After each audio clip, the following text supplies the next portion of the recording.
ایک عام روایتی سا جملہ ہے. ابھی پچھلے دنوں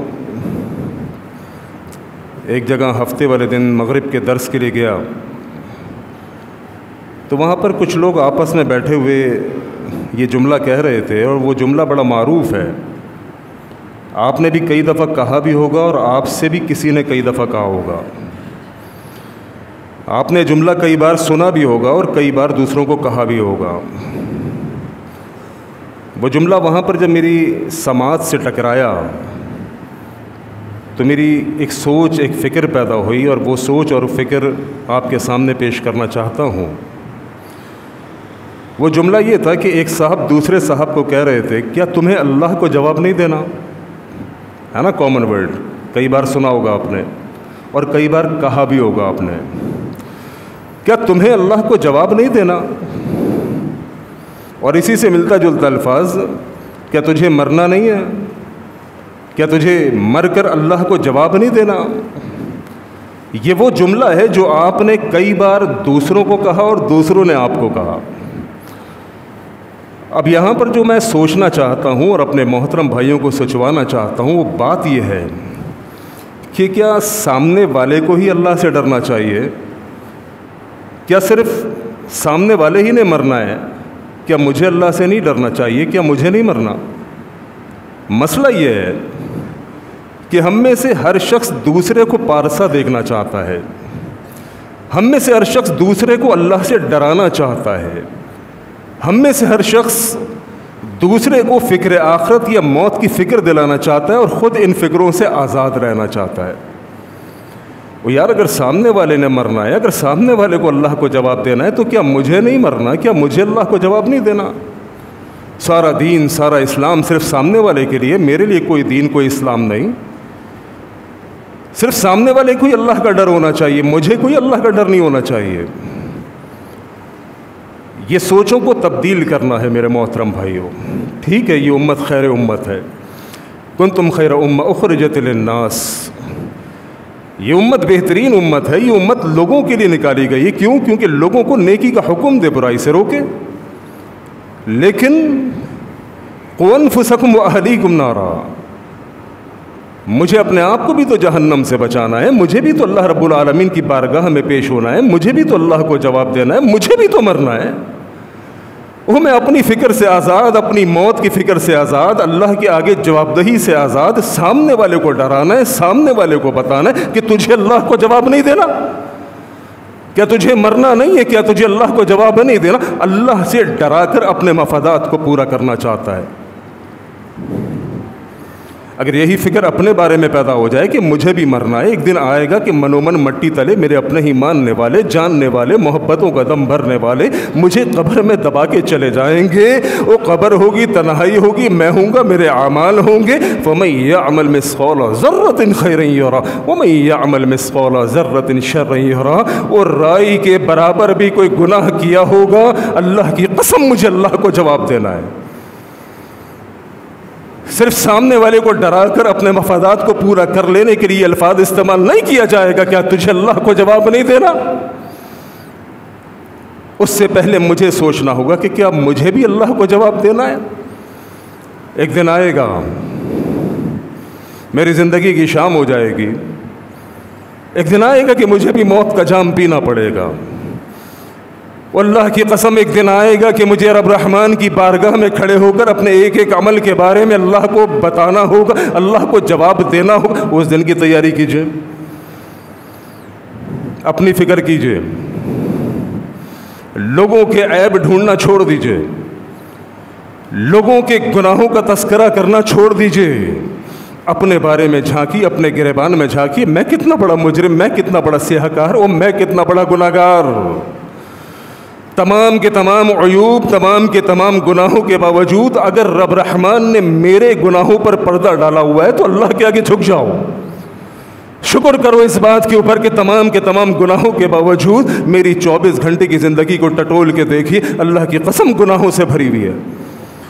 غیبت میں کروں، چغلی میں کروں، 2 نمبری میں کروں، بد اخلاقی میں کروں، لوگوں کے حق کو میں کھاؤں، وہ پورا سراپا یہ 6 فٹ کا گناہوں کے اندر دھسا ہوا، اگر رب نے میرے عیبوں پر، میرے گناہوں پر پردہ ڈالا ہوا ہے تو یہ اس کا فضل ہے۔ آج مسجد میں ہم بیٹھے ہوئے ہیں، میں ممبر سے بیان کر رہا ہوں، آپ نیچے بیٹھے سن رہے ہیں۔ ہم میں سے کوئی کسی کے عیب سے باخبر نہیں، حالانکہ اللہ کی قسم اس ممبر سے بیان کرنے والا بھی عیب دار، سننے والا بھی عیب دار، ممبر سے بیان کرنے والا بھی گناہگار، سننے والا بھی گناہگار۔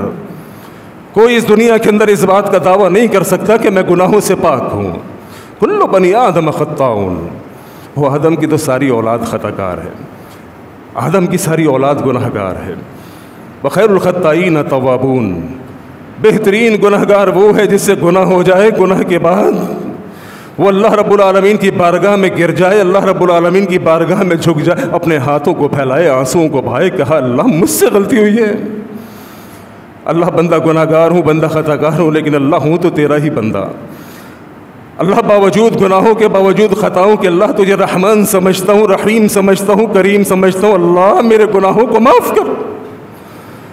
رب رحمان کو اپنے بندے کی توبہ اتنی پسند آتی ہے، جو بندہ گناہ کر کے اللہ سے توبہ کرتا ہے، اللہ رب العالمین کو اس کی توبہ اتنی پسند آتی ہے کہ اللہ اس کے سارے ہی گناہوں کو معاف کر دیتا ہے۔ یارو توبہ کرنے والے تو بنے، معلوم ہے کہ گناہگار ہیں، مجرم ہیں، خطا کار ہیں، لیکن گناہوں کے باوجود جب گناہ ہو جائے، جب غلطی ہو جائے، رب کو رحمان رحیم کریم سمجھ کے سجدہ کرو، اس کے آگے ہاتھوں کو اٹھاؤ، آنسوؤں کو بہاؤ، اللہ سے توبہ کرو، اللہ کی قسم رب تمہاری توبہ کو قبول کرے گا۔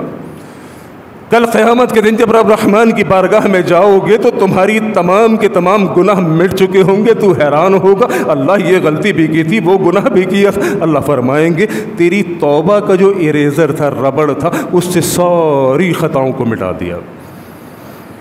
میں یہ نہیں کہہ رہا کہ گناہ نہیں ہوں گے، میں نے پہلے ہی کہہ دیا کہ کل بنی آدم خطاؤن، گناہ ہوں گے، لیکن گناہ کے بعد گناہ پر توبہ تو کرو، احساس ندامت کو پیدا ہو، نفس لوامہ تو پیدا ہو کہ یار مجھ سے غلطی ہوئی۔ اگر میرے اس عمل کے بارے میں کل قیامت کے دن اللہ رب العالمین نے مجھے پکڑ لیا، اللہ نے مجھ سے پوچھ لیا، میں اللہ کو کیا جواب دوں گا؟ قیامت آئے گی، قیامت آئے گی یاروں، اللہ کی قسم آئے گی، یہ زندگی بھی ختم ہو جائے گی۔ یہ جو آج دوست محبتوں کا دعویٰ کرتے ہیں، بیوی بچے کہتے ہیں کہ تیرے بغیر جیا نہیں جاتا، اللہ اکبر، تیرے بغیر سب جی کے دکھائیں گے، یہ دنیا چلتی رہے گی، تیری بیوی، تیرے بچے، تیرے ماں باپ، کنبہ قبر، وہ سب اس دنیا کی بھیڑ میں جئیں گے، تو اکیلا قبر کے اندر ہوگا۔ کیا تیرا باپ نہیں مرا؟ کیا تیری ماں نہیں مری؟ تیرے چاچا، تیرے دادا، تیرے نانا سب اس دنیا سے چلے گئے، کیا تو زمین پر تنہا رہ جائے گا، ہمیشہ رہ جائے گا؟ نہیں، تو بھی مرے گا، اور مرنے کے بعد رب رحمان کو ایک ایک عمل کا جواب دے گا۔ یہ زندگی غنیمت ہے، زندگی غنیمت ہے، یاد رکھنا۔ آپ سن رہے ہیں نا، یہ آپ کی زندگی کی علامت ہے، میں بول رہا ہوں یہ میری زندگی کی علامت ہے، یہ ہاتھ چل رہے ہیں، یہ قدم اٹھ رہے ہیں، یہ زبان بول رہی ہے، کان سن رہا ہے، یہ سب کچھ زندگی کی علامت ہے۔ اگر زندگی باقی ہے تو اس کا مقصد توبہ کی مہلت بھی باقی ہے، زندگی باقی ہے تو توبہ کی مہلت بھی باقی، لیکن زندگی کب ختم ہو جائے یہ نہیں معلوم۔ اور میں کہا کرتا ہوں کہ زندگی کے اندر سب سے بڑی بے وفا شے یہ زندگی ہے جو کبھی بھی کسی موڑ پر بے وفائی کر جائے گی۔ وَلَا تَمُوتُنَّ إِلَّا وَأَنْتُمْ مُسْلِمُونَ، یارو موقع باقی ہے، توبہ کرو، اپنے گناہوں کو یاد کرو، رب رحمان کو رحمان رحیم کریم سمجھ کے رب کے آگے جھک جاؤ، گر جاؤ، کہو اللہ میری غلطی، اللہ پوری زندگی گناہوں کے اندر گزار دی، پروردگار آج احساس ہو گیا، اللہ تمام گناہوں کو یاد کر کے پشیمان ہوں، پریشان ہوں، لیکن تیری رحمت سے نا امید نہیں، چونکہ تو نے تو اپنے بارے میں خود کہا لا تقنطوا من رحمت اللہ، اے بندہ گنہگار سیاہکار، جتنے بھی گناہ ہیں گناہوں کے باوجود میری رحمت سے مایوس نہ ہونا۔ ان اللہ یغفر الذنوب جميعا، تیری ساری زندگی کے گناہ، سارے زندگی کے جتنے تو نے گناہ کی، فقط ایک تیری سچی توبہ تیرے سارے ہی گناہوں کو مٹا ڈالے گی۔ شرط ایک ہے، یقین کیجئے، ایک شرط، دوسری کوئی نہیں۔ وہ شرط کیا ہے؟ توبوا الی اللہ توبۃ نصوحا۔ شرط یہ ہے کہ یہاں پر ملامت ہونی چاہیے، ندامت ہونی چاہیے دل میں، گناہ کے بعد اگر غلطی سے بشری تقاضے سے گناہ ہو جائے، اس کے بعد جب بندہ توبہ کرنے کے لیے اللہ کی بارگاہ میں پیش ہو تو اللہ کو ڈوج نہ کرے، اللہ کو دھوکہ نہ دے، چونکہ اللہ کو کوئی دھوکہ دے ہی نہیں سکتا۔ یہ بے وقوف انسان، اللہ کی قسم، جو بند کمرے میں تنہائی کے اندر لائٹیں بند، کھڑکی دروازے بند، سوچتا ہے کوئی دیکھنے والا نہیں، اللہ کی قسم وہ رب دیکھنے پر قادر ہے، جو سیاہ رات میں سیاہ چونٹی کو سیاہ رات میں دیکھنے پر قادر ہے۔ جو رب سیاہ رات میں سیاہ پہاڑ کے اوپر سیاہ چونٹی کو دیکھ سکتا ہے، وہ بند کمرے میں تیری غفلت کو، تیرے گناہ کو نہیں دیکھ سکتا۔ شکر ادا کرو کہ اللہ مہلت دے رہا ہے، شکر ادا کرو کہ اللہ گناہ کے وقت میری گرفت نہیں کر رہا، شکر ادا کرو کہ اللہ رب العالمین نے آج تک زندگی دی ہوئی ہے۔ جب زندگی باقی، توبہ کی مہلت باقی، بہترین عقل مند انسان وہ جو اس مہلت سے فائدہ اٹھا لے۔ ایگزیبیشن لگتی ہے کہیں پر، کوئی جناب معلوم چلتا ہے کہ یہاں پر 70% آف کی اسکیم چل رہی ہے، وہ سارے ہی فائدہ اٹھانے پہنچ جاتے ہیں۔ اتنی بڑی اسکیم تیری زندگی کی صورت میں موجود، توبہ کی مہلت موجود، رب ایک سچی توبہ پر معاف کر دے گا، اللہ کی قسم تانا بھی نہیں دے گا، تانا بھی نہیں دے گا۔ لوگ تو تانے دیتے ہیں نا، ہمارے یہاں کیا محاورہ چلتا ہے کہ بندہ گناہگار، خطاکار، سیاہکار، معلوم چلے کہ حج پہ گیا ہے، ہم کیا کہتے ہیں، 100 چوہے کھا کے بلی حج کو چلی، رب تانا نہیں دے گا۔ 100 قتل کے بعد بھی اللہ کی قسم رب کے پاس آؤ گے، 100 زنا کے بعد بھی رب کے پاس آؤ گے، رب تانا نہیں دے گا، رب قریب کرے گا، رب پیار دے گا، رب مہلت دے گا، رب معافی دے گا۔ اٹھاؤ اس آفر سے فائدہ، اس مہلت سے فائدہ اٹھا لو یارو، عقل مند انسان وہ جو اس مہلت سے فائدہ اٹھا لے گا۔ تو میں عرض یہ کر رہا تھا کہ دوسروں کو ڈرانے کے بجائے پہلے خود ڈرنا سیکھو۔ یہ بات کہنے کے بجائے کیا تجھے اللہ سے ڈر نہیں لگتا؟ ڈرنا چاہیے تجھے اللہ سے۔ کیا تجھے مرنا نہیں؟ ان تمام چیزوں میں پہلے اپنے آپ کو اپنے گریبان میں جھانک کے دیکھو کہ مجھے اللہ سے ڈر لگتا ہے، میں اللہ سے ڈرنے والا ہوں۔ اللہ سے ڈرنے والوں کی زندگی بڑی معذرت کے ساتھ میری جیسی نہیں ہوتی، کم از کم اللہ سے ڈرنے والوں کی زندگی ایسی نہیں ہوتی۔ وہ نیکی پر نیکی کیے جاتے ہیں، نیکی پر نیکی کرنے کے باوجود وہ پریشان ہوتے ہیں۔ دیکھیے ابو بکر رضی اللہ تعالیٰ عنہ، یاران غار ابو بکر، اللہ اکبر۔ کون ابو بکر؟ نیکیوں میں سبقت لے جانے والا ابو بکر، وہ ابو بکر کے جس نے پوری زندگی نبی علیہ الصلوۃ والسلام کے ساتھ دوستی اور وفا نبھائی، وہ ابو بکر کے جس کے بارے میں حدیث میں آتا ہے، امی عائشہ رضی اللہ تعالیٰ ایک دفعہ آسمان کی طرف دیکھ رہی ہیں، نبی علیہ الصلوۃ والسلام کا گزر ہوا کہ عائشہ کیا دیکھ رہی ہو؟ کہ اللہ کے نبی آسمان پر تاروں کو گن رہی ہوں۔ عائشہ، اتنا بڑا آسمان، اس پر پھیلے ہوئے اتنے تارے، ان تاروں کو گننا آسان کام تو نہیں۔ کہا اللہ کے نبی میں ایک بات سوچ رہی ہوں ان تاروں کو دیکھ کر۔ کہا کیا سوچ رہی ہو؟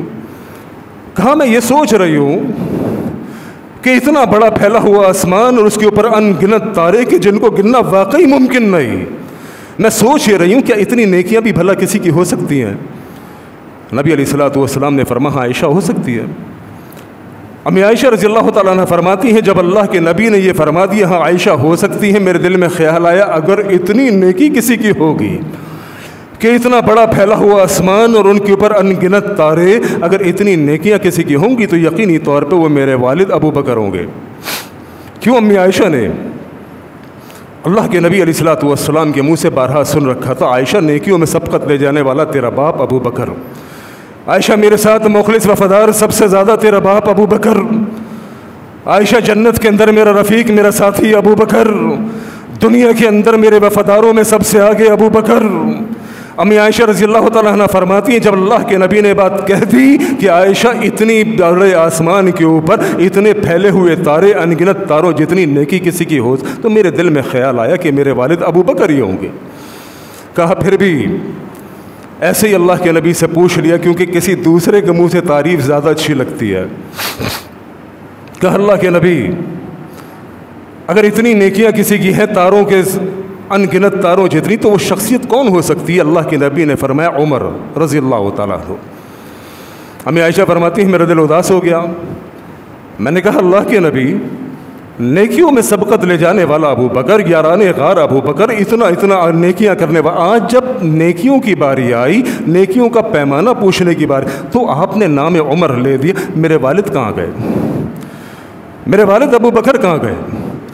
اللہ کے نبی علیہ السلام نے فرمایا عائشہ آپ بھی کتنی بھولی ہے، نیکیاں پوچھتی ہو ابو بکر کی، پیمانہ بناتی ہو آسمان کے تاروں کی، اور اللہ کی قسم ہے اگر اتنی نیکیاں تاروں جتنی کسی کی عمر کی ہے تو تیرے باپ کی وہ ایک رات جو اس نے غار میں میرے ساتھ گزاری تھی اس سے بھی زیادہ ہے۔ یہ مقام کس کا ہے؟ ابو بکر رضی اللہ تعالیٰ عنہ کا۔ نبی علیہ السلام کے منہ سے کئی بار جنت کی ضمانت مل چکی، اس کے باوجود ابو بکر رضی اللہ تعالیٰ عنہ کیا کہتے ہیں اپنے بارے میں؟ اتنی نیکیوں کے باوجود ڈر کتنا ہے، خوف کتنا ہے، میں یہ بتانا چاہتا ہوں۔ اتنی نیکیوں کے باوجود ابو بکر رضی اللہ تعالیٰ عنہ فرماتے ہیں کاش میں ایک درخت ہوتا جو کاٹ دیا جاتا، جس کا حساب نہ ہوتا۔ اتنی نیکیوں کے باوجود وہ ابو بکر رضی اللہ تعالیٰ عنہ فرماتے ہیں کاش میں ایک پرندے کی طرح ہوتا جو آسمان پہ اڑتا رہتا، جس کا حساب کبھی نہ ہوتا۔ اور یارو اتنی نیکیاں کرنے والا ابو بکر حساب سے، قیامت سے، قبر سے، رب رحمان سے اتنا خوف زدہ، میں کتنا حوصلے مند، کتنا بہادر کہ مجھے کوئی خوف ہی کوئی نہیں۔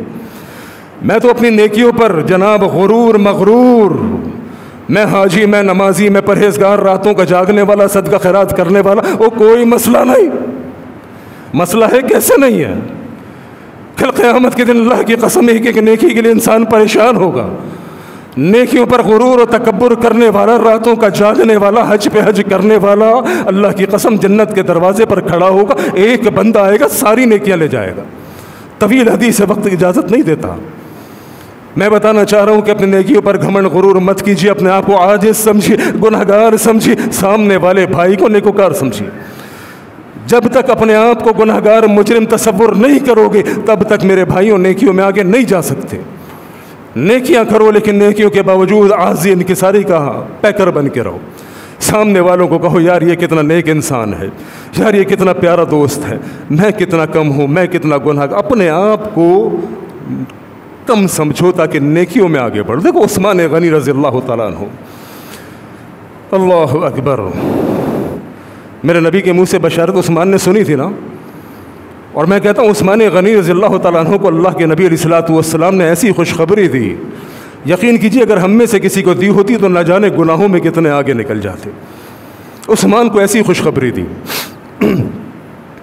وہ دن کہ جس دن اللہ کے نبی علیہ السلام نے اپیل کی، آواز لگائی کہ آج اسلام کو مسلمانوں تمہارے مال کی ضرورت ہے، مسلمانوں آج اسلام کو، رب رحمان کو تمہارے مال کی ضرورت ہے۔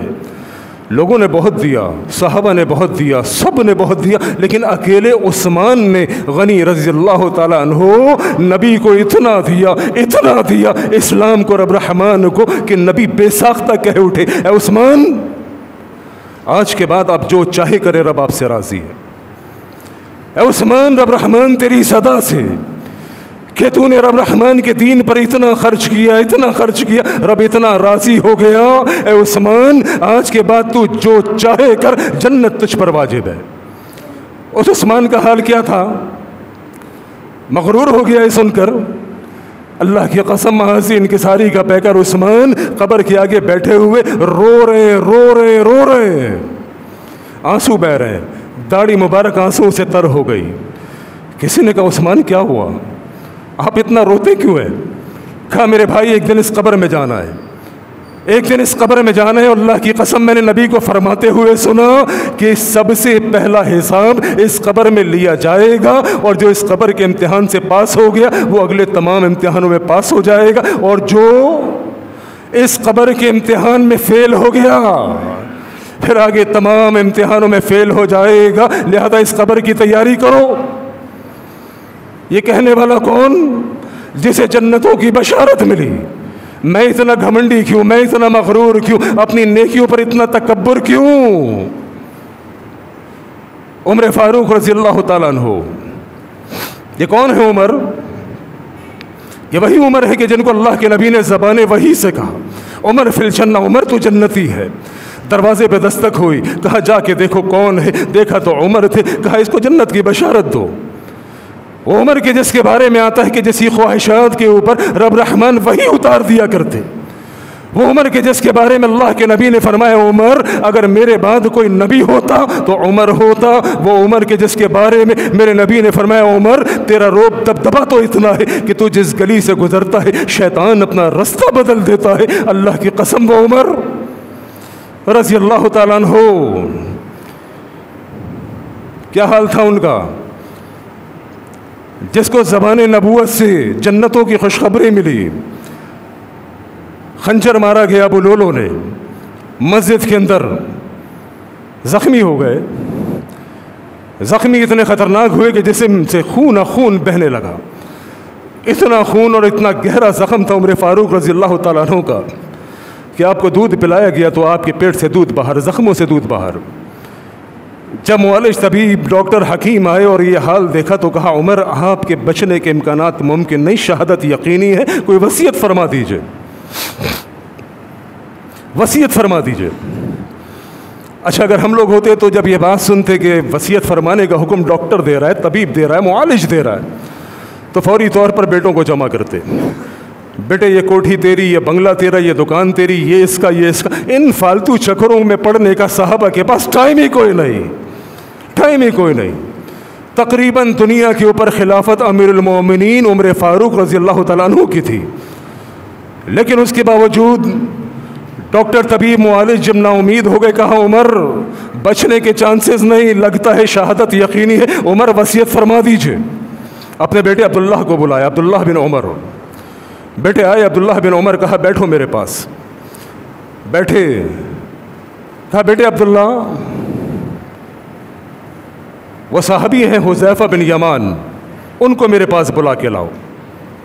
بیٹا گیا، فرما بردار سعادتاً بیٹا عبداللہ بن عمر جا کے حذیفہ بن یمان کو پیغام دیا کہ آپ کو میرے بابا جان عمر فاروق بلا رہے۔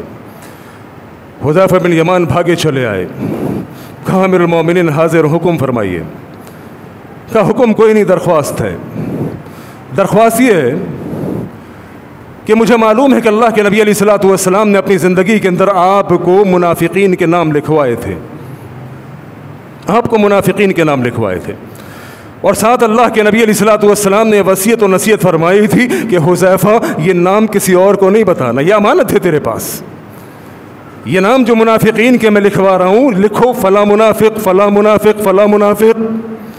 نبی پر تو وحی آتی تھی نا، وما ینطق عن الہوی ان ہوا الا وحی یوحی، نبی اپنی جانب سے کچھ نہیں بولتا، لہذا آج کے دور میں کسی میں اتنی جرت نہیں ہونی چاہیے کہ کسی پر منافقت کا لیبل لگائے، چونکہ ہم میں سے کوئی نبی نہیں۔ یہ بات کے اوپر فلاں منافق فلاں منافق فلاں کافر، یہ جہنمی وہ جہنم، اور باز آؤ اس بات سے، باز آؤ اپنی ان حرکتوں سے، لوگوں کو جہنم میں بھیج کر اکیلا تو جنت میں جا کے کیا کرے گا؟ سبھی تو تیری نظر میں جہنمی ہو گئے، سارے ہی تو منافق اور کافر ہو گئے۔ لوگوں میں پیار بانٹو، لوگوں میں محبت الفت کا پیغام بانٹو، رب کی رحمتوں کا یقین دلاؤ، لوگوں کو رب کے قریب کرو، نہ کہ جو تیرے دماغ کے خلاف، جو تیری عقل نظریات کے خلاف، اس سے دشمنی، وہ کافر وہ منافق۔ اور نبی پر تو وہی اترتی تھی، نبی نے لکھوا دیا حذیفہ لکھو دور نبوی کے اندر یہ منافق ہے، یہ منافق، یہ نام لکھوانے کے بعد اللہ کے نبی نے کہا حذیفہ یہ نام تو نے کسی کو نہیں بتانے، تیرے پاس امانت ہے۔ آج امیر المومنین شہادت سے پہلے حذیفہ بن یمان کو بلواتے ہیں، بٹھاتے ہیں، کہا حذیفہ وہ نام جاننا چاہتا ہوں جو اللہ کے نبی نے اپنی زندگی کے اندر لکھوائے تھے کہ فلاں منافق فلاں منافق۔ حذیفہ بن یمان پریشان ہو گئے، کہا امیر المومنین آپ سے محبت بہت ہے، آپ کا ادب احترام بھی بہت ہے، لیکن میں کیا کروں کہ میری مجبوری ہے کہ مجھے اللہ کے نبی نے وصیت فرمائی تھی، مجھ سے وعدہ لیا تھا کہ حذیفہ یہ جو نام میں نے منافقین کی اپنی زندگی میں لکھوائے ہیں، حذیفہ ان کا تذکرہ کبھی کسی سے نہیں کرنا۔ آپ جانتے ہیں نا منافق کیا ہوتا ہے؟ مختصر سی بات بتا دیتا ہوں، کوئی اگر نیا بندہ ہے اس کو معلوم چل جائے۔ منافق وہ ہوتا ہے جو ظاہری طور پر اسلام کا لبادہ اڑا ہوا ہو، لیکن یہاں دل کے اندر نفاق ہو۔ ظاہری طور پر داڑھی بھی ہوگی، سر پر ٹوپی پگڑی بھی ہوگی، پائچے شلوار سے اوپر بھی ہوں گے، ظاہری طور پر جیسے عبداللہ بن ابی رئیس المنافق، وہ پہلی صف میں کھڑا ہوتا بدبخت، پہلی صف میں کھڑے ہو کر گواہی دیتا، میں گواہی دیتا ہوں یہ اللہ کا رسول ہے، لیکن اس کے باوجود رب رحمان کو معلوم تھا کہ یہ منافق ہے، رب نے نبی کو بتا دیا، اللہ اکبر۔ لیکن آج ہم میں سے کوئی نبی نہیں، وحی کا اترنا نہیں، لہذا کسی کے اوپر شک نہ کرو، رب جانے وہ جانے، رب کا بندہ جانے اور رب جانے، میں کوئی نہیں کسی کو منافق بنانے والا، کسی کو کافر اور جہنمی بنانے والا۔ حذیفہ بن یمان پریشان ہو گئے، کہنے لگے امیر المومنین، محبت بہت، ادب بہت، احترام بہت، آپ سے محبت بہت، لیکن آپ سے زیادہ اللہ کے نبی سے محبت، اور اللہ کے نبی نے مجھے کہا تھا حذیفہ ان منافقین کے نام جو میں نے لکھوا کبھی کسی کو نہیں بتانا۔ امیر المومنین عمر فاروق رضی اللہ تعالیٰ عنہ فرمانے لگے ٹھیک ہے حذیفہ، نہیں پوچھتا تم سے نام، لیکن کم از کم اتنا تو بتا دو کہیں مجھے عمر کا نام ان منافقین کی لسٹ میں موجود تو نہیں۔ اللہ اکبر، خلیفۃ المسلمین امیر المومنین، زبان نبوت سے کئی بار جنت کی بشارت پانے والے، موت کے وقت مضطرب پریشان، نیکیوں پر گھمنڈ غرور تکبر کوئی نہیں۔ حذیفہ کم از کم اتنا بتا دو کہ ان منافقین کی لسٹ میں مجھ عمر کا نام تو نہیں۔ حذیفہ بن یمان رونے لگے، کہا امیر المومنین کیسی بات کرتے ہیں، آپ تو ہمارے سردار امیر المومنین، آپ تو نیکیوں میں سبقت لے جانے والے نبی کے ساتھی، نبی کی زبان سے کئی بار آپ کے لیے جنتوں کے امیر المومنین، آپ کا نام اس لسٹ میں نہیں ہے۔ حذیفہ بن یمان چلے گئے، پھر اپنے بیٹے عبداللہ بن عمر کو بلایا، کہا بیٹے عبداللہ بات یہ ہے، میں نے حذیفہ سے پوچھا کہ نبی علیہ الصلوۃ والسلام نے جو منافقین کے نام تمہیں لکھوائے تھے ان منافقین کے نام میں مجھ عمر کا نام تو نہیں؟ حذیفہ تو کہہ کر چلے گئے کہ نہیں آپ کا نام نہیں ہے، لیکن بیٹے عبداللہ مجھے ایک خدشہ ہے، ایک ڈر ہے کہ کہیں ایسا نہ ہو کہ حذیفہ میرے ادب احترام کے اندر نہ بتا سکا ہو، میرا نام ہو اس لسٹ میں لیکن حذیفہ ادب و احترام میں میرے آگے نہ بول سکا ہو۔ بیٹے عبداللہ جب میرا انتقال ہو جائے، جب میری شہادت ہو جائے تو میرے جنازے پر نگاہ رکھنا، میرے جنازے پر نگاہ رکھنا کہ حذیفہ بن یمان میرا جنازہ پڑھتا ہے کہ نہیں، چونکہ باقیوں کی نظر میں مومن مسلمان ہو سکتا ہوں لیکن حذیفہ کو تو منافقین کے نام معلوم ہے، اور چونکہ اللہ رب العالمین نے جب اللہ کے نبی نے رئیس المنافق عبداللہ بن ابی کا جنازہ پڑھایا، اللہ نے قانون بنا دیا اس کے بعد کہ آج کے بعد کوئی منافق کا جنازہ نہ پڑھے گا نہ پڑھائے گا، قانون بن چکا ہے۔ اب حذیفہ کو اگر معلوم ہوگا کہ میرا نام اس لسٹ میں موجود، وہ میرے جنازے میں نہیں ہوگا، تو میرے بیٹے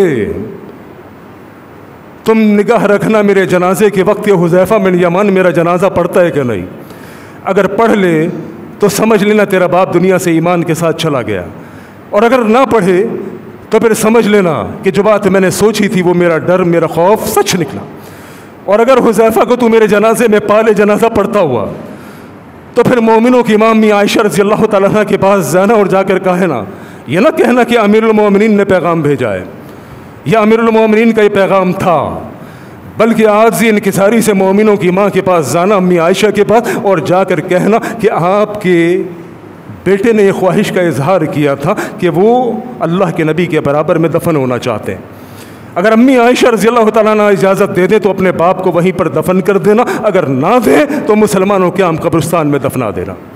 یہ کون لوگ ہیں؟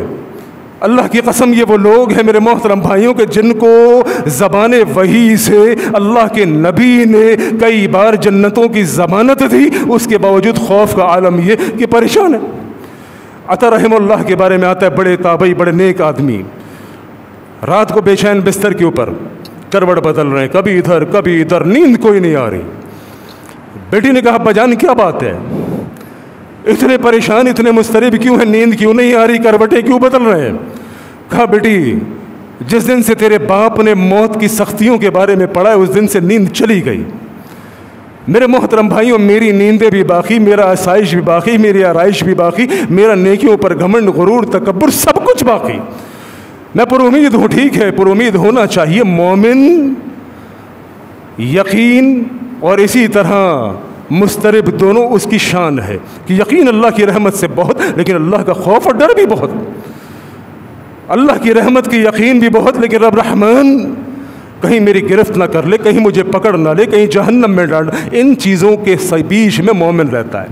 تو یقین رکھیے رب کی رحمتوں پر، لیکن پریشان رہیے، مضطرب رہیے، بے چین رہیے، اور زیادہ سے زیادہ نیکی میں سبقت لے جانے کی کوشش کیجیے۔ اللہ کریم وہی خوف، وہی ڈر جو میرے نبی کے صحابہ کے دلوں میں موجود تھا وہ میرے دلوں میں بھی ڈال دے، وہی یقین جو میرے نبی کے صحابہ کے دلوں میں موجود تھا کہ رب رحمان رحیم اور کریم، وہی یقین میرے دلوں میں ڈال دے۔ اللہ کریم کہنے سننے سے زیادہ عمل کی توفیق عطا فرمائے۔ وآخر دعوانا ان الحمد للہ رب العالمین۔